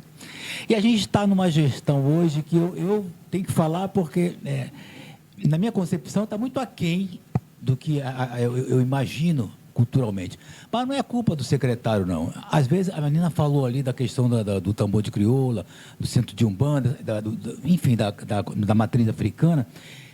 A Raposa ela tem muito disso também, da questão evangélica, né? É uma cidade muito, muito evangélica e acaba fechando um pouco esse cerco, mas isso aí é um outro assunto. Mas também quero tocar num ponto aqui que a Luzeni falou, essa questão do simbolismo, né, Luzeni? Ali na Raposa a gente vê isso, é uma preocupação que eu tenho da questão das rendeiras, né? Porque a questão da renda de biuro, então a gente está vendo que aos poucos está se perdendo, porque já são... Ainda tem a Marilene ali que ela produz, enfim. Mas é uma cultura que, se não fizer esse movimento, como está se falando aqui, é complicado. É complicado, porque essa juventude ela está indo para um outro caminho que ela não consegue resgatar. Se não tiver para incentivar ali o tempo, ela não vai assimilar aquela cultura deixada pelos seus ancestrais, né? Então, é muito complexo. Então, eu estou aqui, né, para somar, eu acho até legal, depois eu posso até conversar com eles ali, a gente pensar alguma coisa, tentar levar alguma ideia, já para o prefeito, olha, vamos sentar com o prefeito, para a gente conversar, se a gente consegue fazer uma coisa mais paralela aqui e levar essa ideia mais para dentro da questão cultural lá da Raposa. Então, é isso. Muito obrigado a todos aí.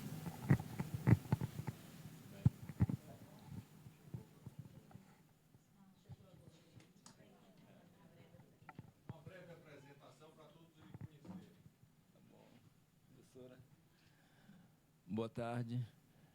Jorge Luiz Silva Coutinho. De formação, sou geógrafo, com algumas especializações. E quero até saudar aqui minha professora aqui da engenharia ambiental, né? Então, eu estou aqui também para participar, contribuir, o que for necessário, porque fazer é algo que eu gosto de fazer, né? Fazer é algo que eu gosto de fazer. E já venho militando nesse movimento cultural há muitos anos, desde a minha juventude mesmo, né? E bom, nosso companheiro aqui de muita luta de muito tempo, né? Desde os 16 anos a gente vem nessa luta e é sempre um desafio. E eu faço essa militância na região da Madre de Deus, um bairro que movimenta-se através dos movimentos culturais, das festanças, e tem a cultura natural e a cultura da pesca.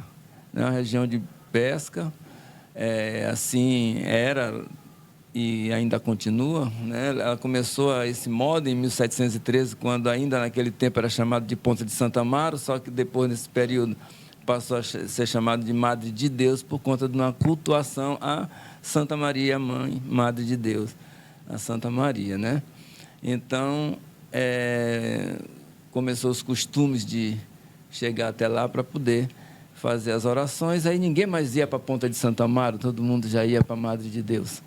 E o nome se acostumou. Então, agora mesmo, eu vim recente de um evento, e quando se fala de leitura, muitas das vezes é difícil de aglutinar pessoas, como eu escutei ele falando aqui agora, né? Eu criei na Madre de Deus um evento chamado Felinde, porque escutamos expo isso, expo aquilo, feira disso e feira daquilo. E lá da minha ideia eu juntei a expo com a feira. E porque o lugar é festivo, eu fiz festa. Festa literária da Madre de Deus. E aí eu aproveitei para celebrar a quantidade de tempo que o bairro, a partir da sua história, existe. Nesse caso, esse ano foi 312 anos. E nós realizamos um evento interessante, foi no CEPRAMA, e as visitas foram boas, conseguimos fazer o objetivo, mas não é fácil. Segundo ano dessa festa literária, e fazer é sempre bom, é sempre trazer algo para a sociedade, para despertar, né? E as festas do Bumba Meu Boi, fazer do tambor de crioula, tudo isso é importante. Obrigado.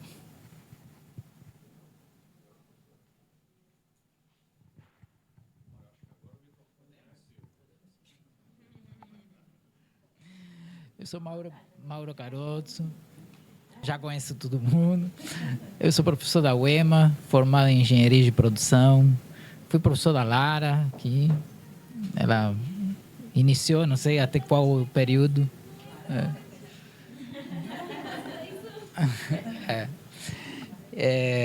Eu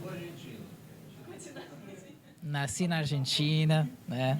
Já moro aqui há 20 anos, no Maranhão, em São Luís.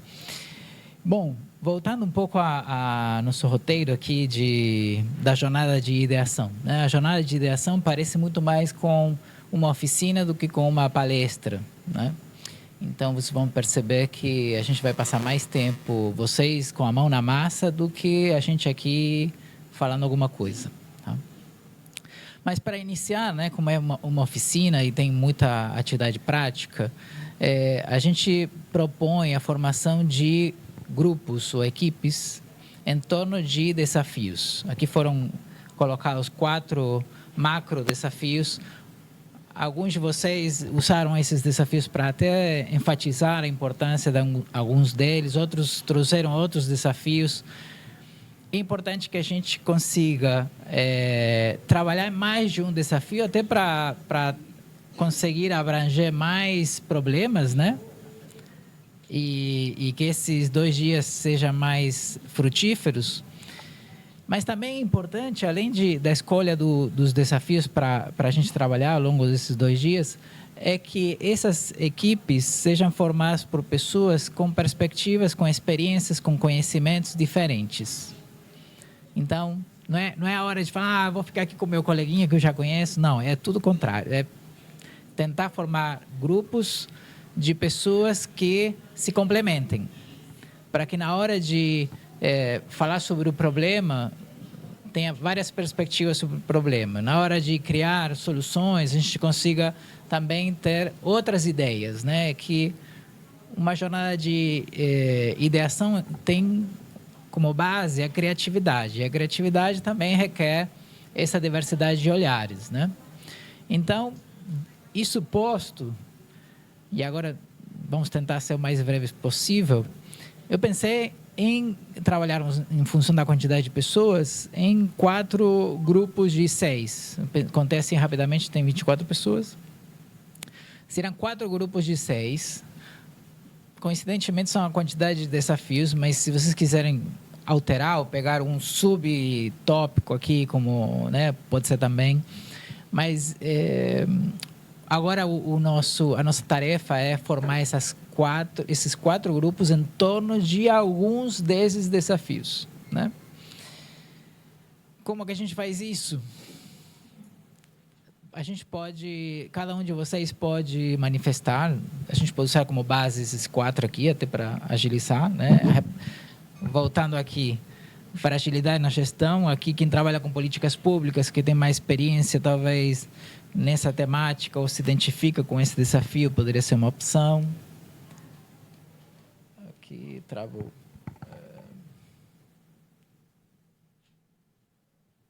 Nós temos aqui o desafio 2, vulnerabilidade socioeconômica e proteção territorial. Aqui, quem se identifica mais com essa questão de impacto de grandes empreendimentos, necessidade de proteção legal e cultural, economia artesã e transição. Temos o desafio 3, lacunas na formação, que se identifica mais com essa questão da educação, formação. Aqui entra também a questão da deficiência em gestão de projetos e financiamento, ou seja, formação para a captação de recursos. E o último desafio é sobre comunicação, memória e visibilidade. Já foi colocado aqui por alguns de vocês a necessidade de resgatar o conhecimento, né, preservar e tudo mais. Então, Ariana, como que cada um manifesta o desafio que gostaria de participar? Como que a gente faz? Fala sobre o primeiro desafio e as pessoas vão sinalizando aí quem quer tratar sobre esse tema. Então, vamos lá. Temos 6 vagas para isso aqui. Temos 6 vagas para esse desafio aqui. Quem se inscreve nessas... Tem 6 vagas. Ó. Temos uma pessoa, mais alguém?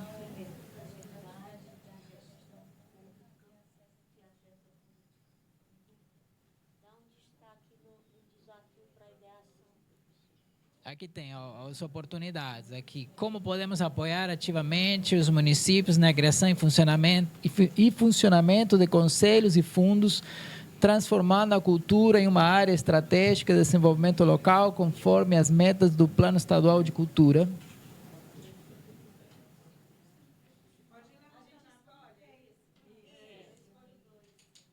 Vai ser nesse desafio 1 e tem como fator direcionador inicialmente essa oportunidade para discussão. Mas isso não tem nada fechado. Isso.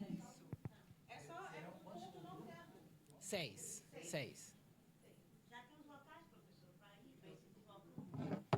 Não. Mas ainda não vai se deslocar, não. Agora a gente vai só dividir e daqui a pouco a gente direciona. Pronto. Aí, o primeiro grupo, eu vou pedir que tu já anote aí no teu celular o nome das 6 pessoas que vão ficar aqui nesse grupo. Tá? Quem é que vai ficar aqui com ela? Seu nome? Wilson. Quem mais vai ficar no grupo 1? O grupo 2? Tá. E quem que é do grupo 1? Só tem uma pessoa? Então, vamos colocar aqui por ordem no grupo 1, tá? Que é o grupo 1 que a gente está falando de fragilidade da gestão pública. Pronto. Quem mais vai estar com ele aqui no grupo 1? Seu nome? Kelvin. O senhor pode só anotando para quando a gente for distribuir Kelvin. Quem mais vai estar no grupo 1? Bora, gente, rapidinho para... Quem mais? No grupo 2, quem vai continuar aqui?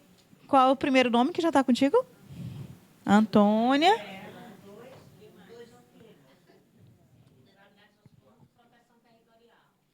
A oportunidade é sobre... Considerando a presença de povos e comunidades tradicionais em áreas prioritárias, que ideias de projetos podem servir como mecanismos de salvaguarda e autonomia econômica, integrando cultura, ambiente e desenvolvimento sustentável. Esse é o segundo desafio.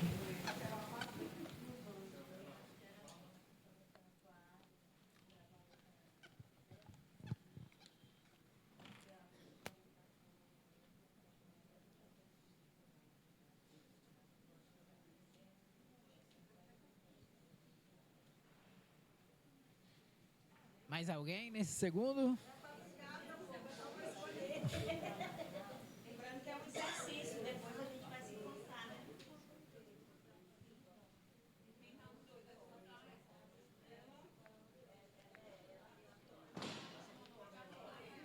No 4.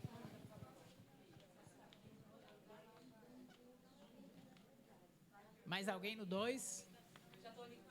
Só 2 pessoas por enquanto?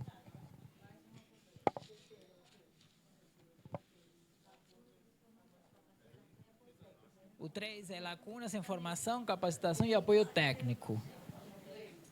Oportunidade para ideação. Quais seriam as ferramentas ou metodologias de formação mais eficazes, considerando que o público-alvo inclui grupos vulneráveis e valoriza a oralidade como um meio de transmissão de saberes? Tu vai ficar com 3? Pronto. Então, quem tiver interesse ao grupo 3, se junta aqui. Qual é o teu nome? Pronto. Lara. Seu nome? Lara, Dina, Celijane. Dina. Já tem quantos aí? Gente, rapidinho. Ó. Bora só fechar o 3. Lara, Dina, Celijane, seu nome? Cirlândia. Mais alguém no 3? Pronto, já tem 4. Vamos para o 3. Seu nome? Marcos. O Marcos também aqui no... Marcos também é contigo aqui, tá? Marcos. E o 4, desafios de comunicação, memória e visibilidade. Pronto. Quem pode registrar o nome aí do 4? O seu é 4? A senhora pode ir anotando os nomes das pessoas? Pronto. Tem mais 3 pessoas aqui. Eu acho que já fechou, gente. Espera aí, bora conferir. Seu nome? Breno. Breno não pode ficar com... O seu nome? Maria Tereza. São 6. Pode ser até 6. A Maria Tereza. Pode ser. Pronto. O 4 já fechou. Isso. Quem é que está faltando que não está em grupo nenhum? Levanta a mão aqui. O senhor está no 4. Quem não está em grupo nenhum? Quem não está em grupo nenhum? Todo mundo já está em grupo? Eu também não estou em grupo. Então está faltando aqui no grupo 2. A gente deve se distribuir. Pronto. De modo que cada grupo tem alguém. Então, convém nós duas. Tá. Vocês têm um grupo de WhatsApp, né? Todo mundo está no grupo de WhatsApp? Aí lista... Não? Nosso design ficou só anotando e não esqueceu de entrar. Para colocar no grupo aí, só a divisão para não ter problema, sabe? No grupo.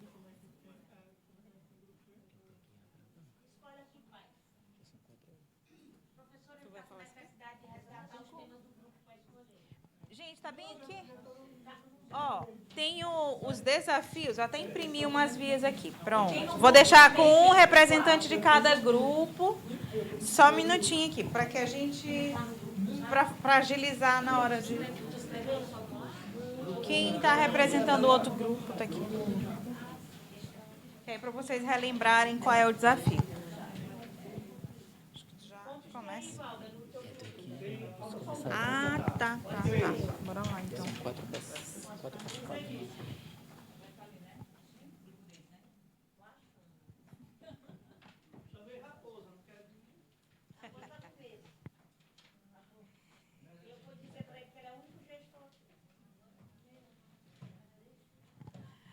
Deixa.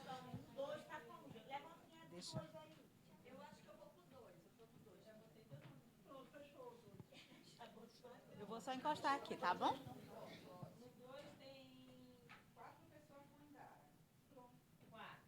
No Divalda tem 5. No grupo é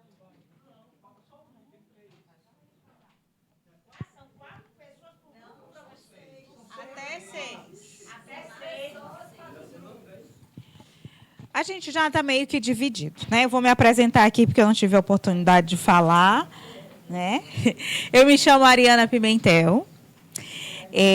Nós iremos começar uma dinâmica aqui porque quando a gente fala de um ideatom, ele é muito dinâmico. Pode ser que a dinamicidade como a gente vai conduzir aqui as coisas, vocês acham que seja muito rapidinho, mas esse momento é um start, né? Eu acho que essa iniciativa é um start para coisas que terão continuidade pós esse momento, né? É muito para entender a metodologia, entender como é que a gente trabalha a discussão de um problema, como é que a gente entende esse problema, como é que a gente pensa soluções para esse problema, como é que a gente constrói isso, né? Então, a gente espera que a metodologia a gente consiga passar para que depois vocês apliquem em outro contexto, em outros momentos, discutindo problemas pontuais, né? Aqui a gente vai priorizar o que foi colocado. Então, a primeira coisa que vai trazer é qual é a ferramenta comum que é utilizada quando a gente está tratando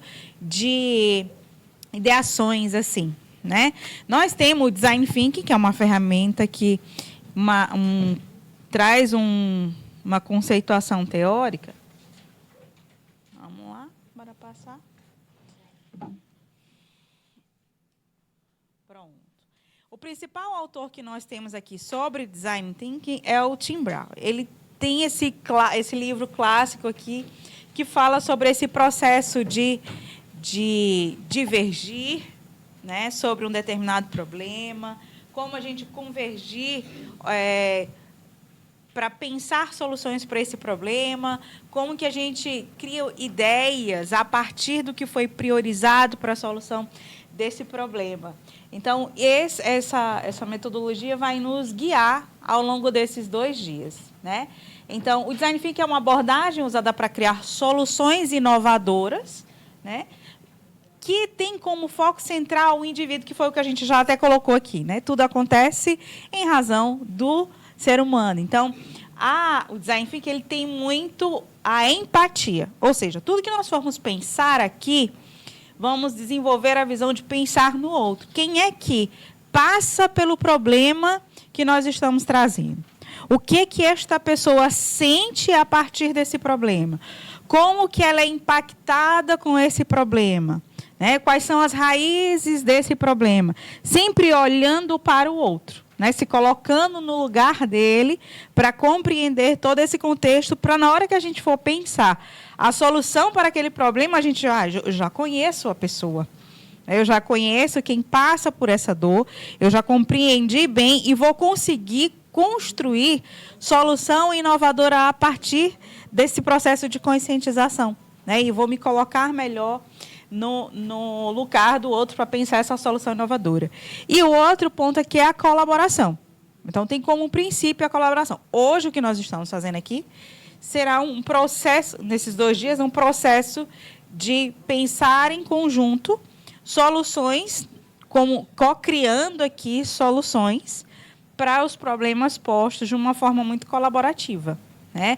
E esse é o clima. Nenhuma ideia que for posta aqui ou qualquer fala, ela tem mais mérito do que o outro. Todo mundo tem a sua experiência, a sua vivência sobre determinado contexto e tudo isso é muito válido em um processo de ideação, né? Então, todas as contribuições elas são muito bem-vindas. Então, não fiquem tímidos num processo de externar, né, a sua opinião, as suas contribuições a respeito do que está sendo pautado no momento, né?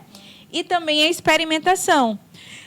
Quando a gente está construindo uma ideia inovadora, ela precisa passar pelo processo de experimentar com o outro. Vocês vão perder aí o fio da meada sobre...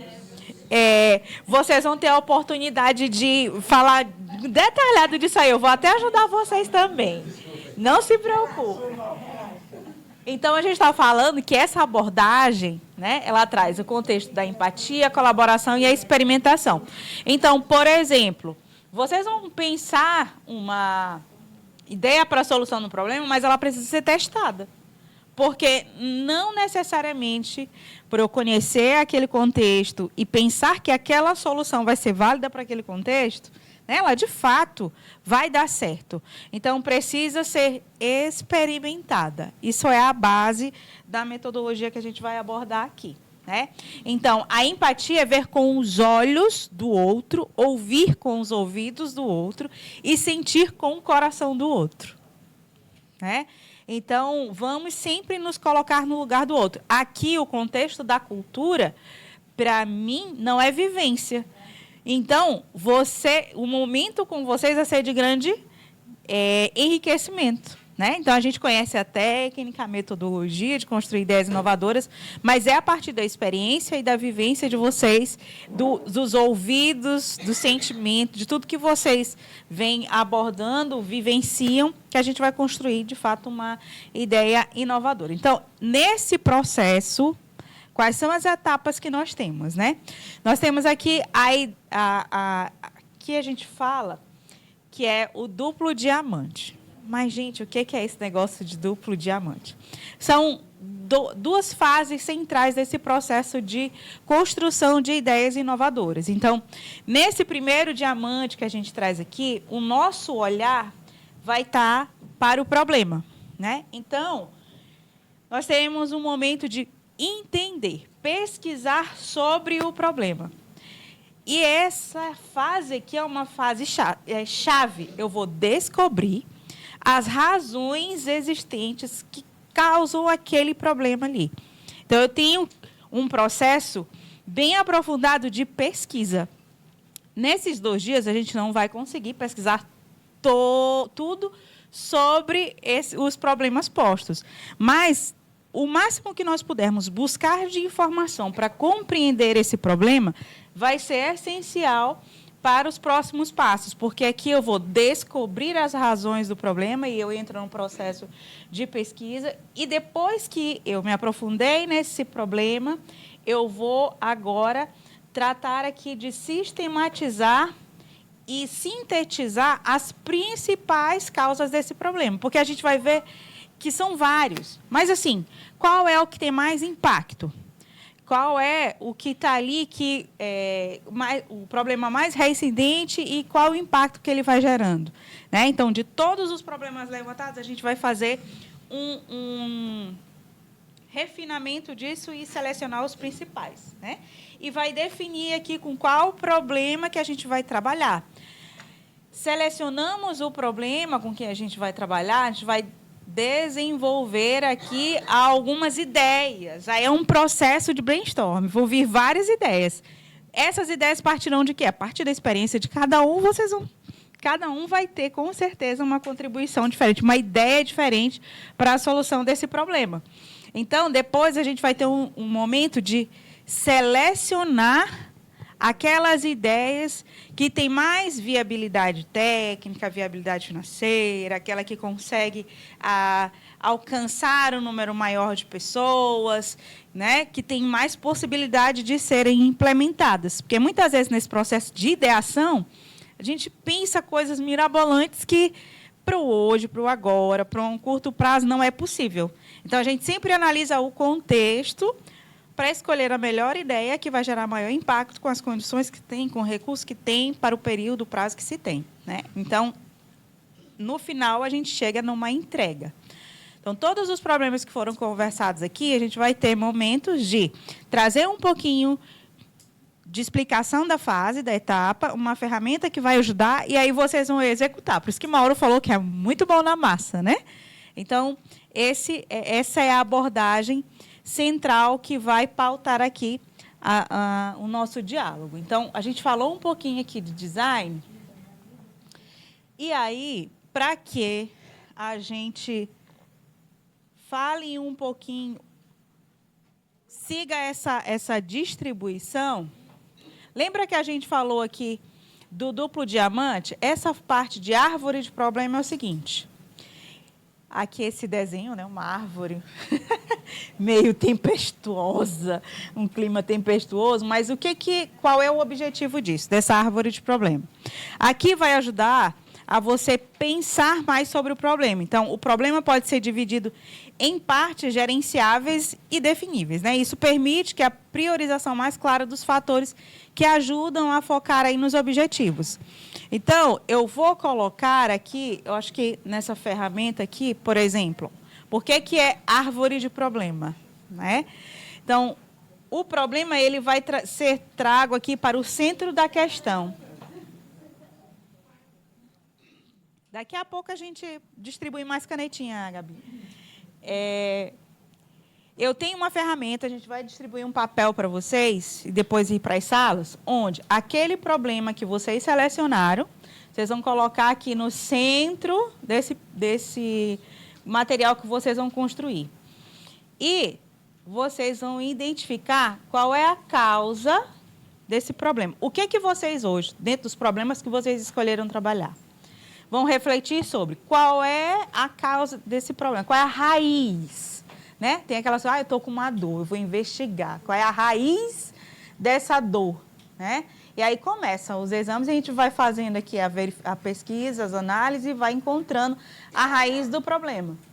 Encontrei a raiz do problema, eu vou, sabe, para cada problema selecionado, né, elencado aqui, eu vou pensar qual é a consequência. Então, eu já sei qual é o problema que eu vou trabalhar, vou, a partir do meu processo de busca, de pesquisa, vou identificar as raízes desse problema, aí entra no processo de discussão, vocês pode partir o diagnóstico de algo que vocês já vivenciam, ou então vocês vão mesmo pesquisar, usem a internet, o celular aí rapidinho, falar com pessoas que passam por esse problema para compreender quais são as causas e as consequências disso. Então, o primeiro momento é a construção dessa árvore de problema para que vocês compreendam esse problema. Então, a gente vai ter um tempinho, agora a gente vai se dividir e depois a gente vai passar em cada grupo para saber se vocês entenderam o que precisa ser feito, tá? Tem um post-it, vai ter ali... Márcio, está impresso a árvore de problema? Mas não tem problema não, que é cheio... Pronto, pode, mas eu não sei se a gente manda pelo WhatsApp, mas tem uma folha de A3 grande e a gente desenha uma árvore, né? E simula essa representação aqui. E com o post-it a gente vai colocando aqui quais são as raízes desse problema e as consequências. Porque tem uma etapa mais na frente que essas informações que vocês construírem aqui, buscarem, vai ajudar na etapa seguinte. Tá? Então, deixa eu ver qual foi o tempo aqui que a gente tinha determinado para essa etapa. Nós temos a sala aqui embaixo, mesa aqui embaixo, e tem no mezanino ali também, na área do mezanino, que vocês podem se direcionar. A gente vai ajudar nesse processo. Deixa eu só identificar aqui o tempo para essa primeira fase. Tá? Se tu achar primeiro, Márcio, tu... Pronto, pode ser. Então, nós já falamos sobre o desafio, já fizemos a distribuição da equipe, já falamos sobre a abordagem de design thinking, que agora é o momento de vocês compreenderem esse problema a partir da exploração, dessa pesquisa inicial que vocês vão fazer. Então, nós teremos aqui, nosso cronograma já furou tudo, né? Mas nós teremos 30 minutinhos para vocês fazerem essa primeira etapa aqui, tá? Então, são 16h10, às 16h40, a gente volta para cá para poder socializar esses pontos que foram discutidos individualmente nos grupos. Professora, deixa eu só dar uma sugestão. Como a gente se empenhou muito tempo em se conhecer, vamos dizer assim, a gente praticamente consumiu o tempo do lanche, né? Vamos dizer assim. Então, e aí eu queria que a gente pactuasse de ficar até o final, o máximo quem puder, né? Porque a gente já encurtou a jornada. A jornada era para ser até a noite, a gente já encurtou. Então, eu queria pactuar para a gente realmente ficar até o ciclo se fechar e a gente não parar para lanchar. Então, quem tiver com vontade de lanchar, faz um percursozinho aí, mas a gente não faz aquela pausa sistemática, tá certo? Já faz o movimento e não para.